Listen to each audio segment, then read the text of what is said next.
So I want us to look at the timeline of the dollar. And the reason why I want us to understand this is because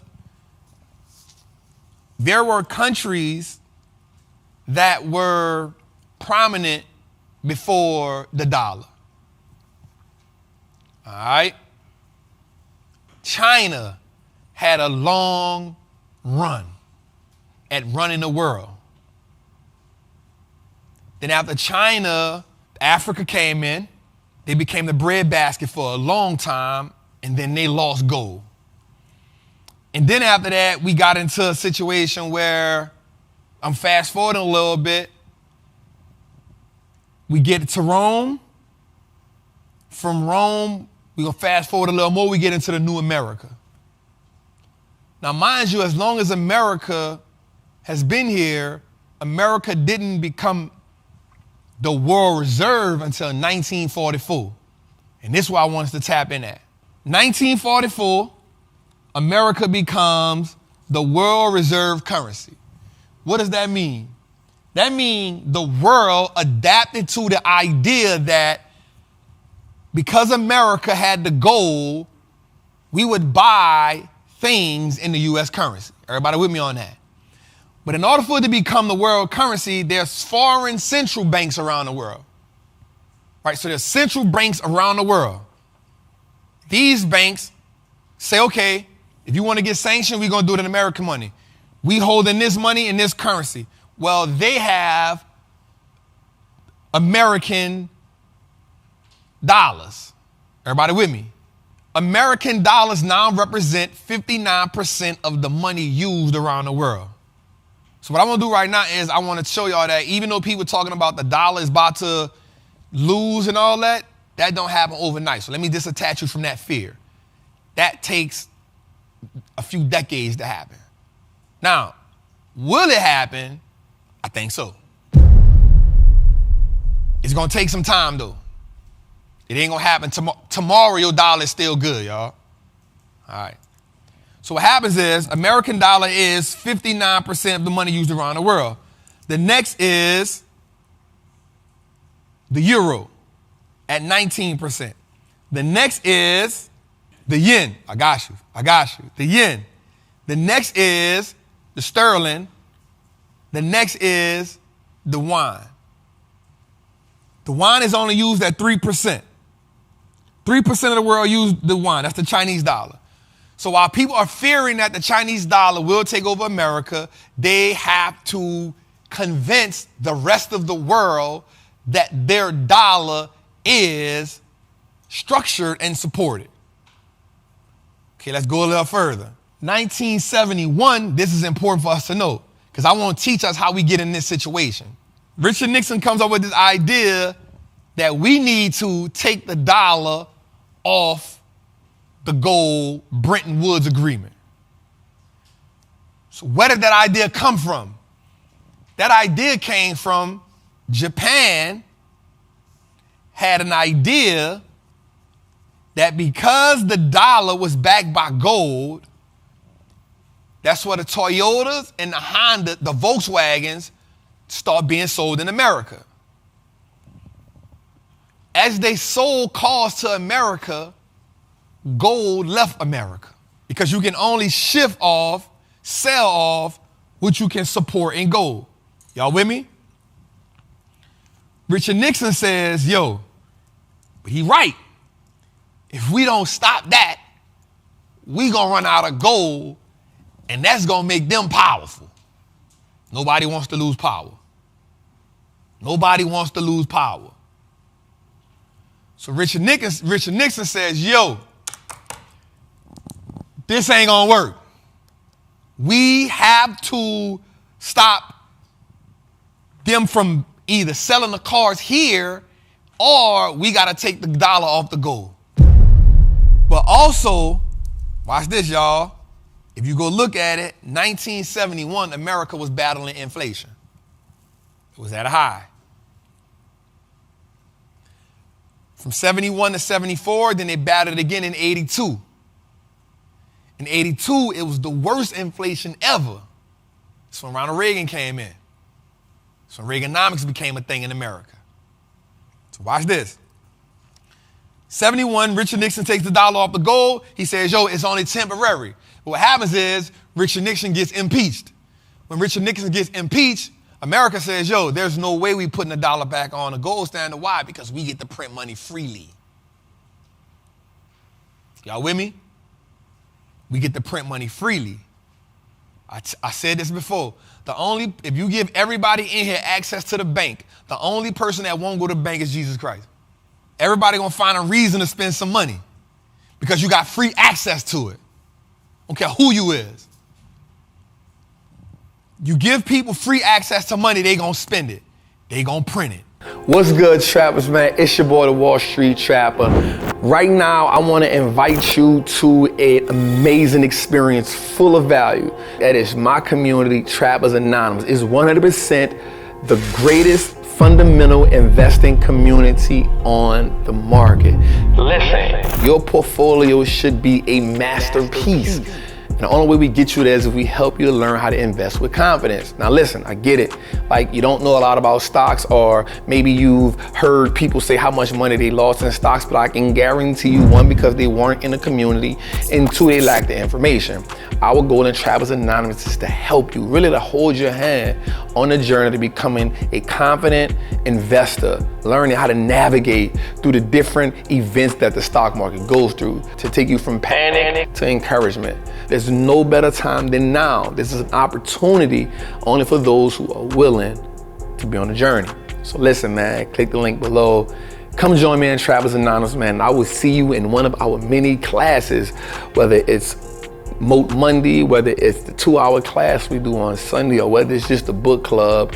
Everything is geared toward making you a better investor so you can triple your net worth and turn your last name to an asset. It's your boy, Wall Street Trapper. See you in the trap. 1981, after years of hyperinflation, the US dollar loses 2/3 of its purchasing power. America then starts to lose value in the dollar. So then we create the deal to do what? Petrodollar. Listen, check this out, y'all. You gotta buy oil in the dollar. We need to attach it to something. So now, in order to buy oil around the world, everybody agreed that in order to buy oil around the world, you have to buy it with the US dollar. You with me? So now that we're not backing our gold no more, we printing money, we realize, yo, gotta pump our brakes. Because the dollar right now is just an IOU. We gotta attach it to something if we're not gonna put it on gold. At the time, America had the biggest gun. You got the biggest gun, you still got the world reserve currency, you still got power. We gotta now force people to do what? Sell oil in what? American dollar. I don't care who you is, I don't care where you come from, you gotta sell oil in American dollar. If not, it's gonna be a problem. But at the time, nobody wants to go to war with America. Saddam tries it. Man, nobody worrying about y'all, bro. You tripping. Guess what happened? HW said, we going to war, dog. We gotta make an example out you. Saddam runs into the ground. That's the war you was on, huh, cuz? Saddam goes to the ground. They bombed him like 7 times. Saddam like, bro, they not playing. They got big old guns, dog. They got big guns, and I don't think we ready for that just yet. So we make an example out of Saddam, but we don't kill him. I'm saying we, like I ain't we at all. I'm not we, y'all. I'm not we, but I live here.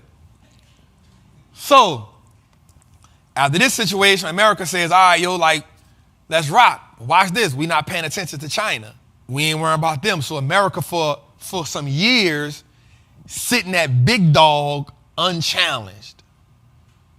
So what happens is we start eating away at ourselves from within. We start spending money like crazy. We start having Republican Democrat battles. They can't agree. The poor people, the middle class, the working class, we suffer because the more they print money, the more they get wealthier. And because we don't got that playbook, our money consistently losing value. So because our money losing value, the only way that we know and our people know how to make money is not through investing, is by breaking our backs. But guess what? We get a cold-blooded soldier in the game by the name of Ronald Reagan. And guess what he said? we're going to attach the dollar to some dope. That's what we going to do. So Ronald Reagan tries to get some guns from some war dogs, South America. America says, nah, dog, you can't do that as blatant like that. We can't let the world know we're trying to sell dope and buy illegal guns. We definitely not about to do that. Ronald Reagan said, all right, cool, bet. Back door. I'm Ronald Reagan. You're not going to tell me what I can't do. He back door. He cuts a deal with Nicaragua.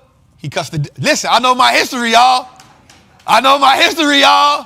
He cuts the deal with Nicaragua. Nicaragua gets the guns over, but Nicaragua says, guess what? We sell 90% of the dope in the world. I'm going to get you the guns, but you got to let me get the dope over there. Reagan says, bet. Guess what? You can sell the dope all you want. I'm going to turn my ear. Just let me get the gun. Well, where we going to sell the dope at? The poor neighborhoods. They don't got nothing anyway. Guess what? Blacks and Hispanics, they ain't got nothing anyway. But guess what? Cocaine is not the drug of choice. It's too high. It costs too much. The birth of crack cocaine comes into play.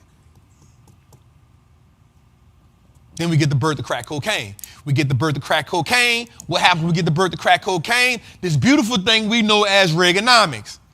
Black or street capitalism is what it's called. You get street capitalism. I bet.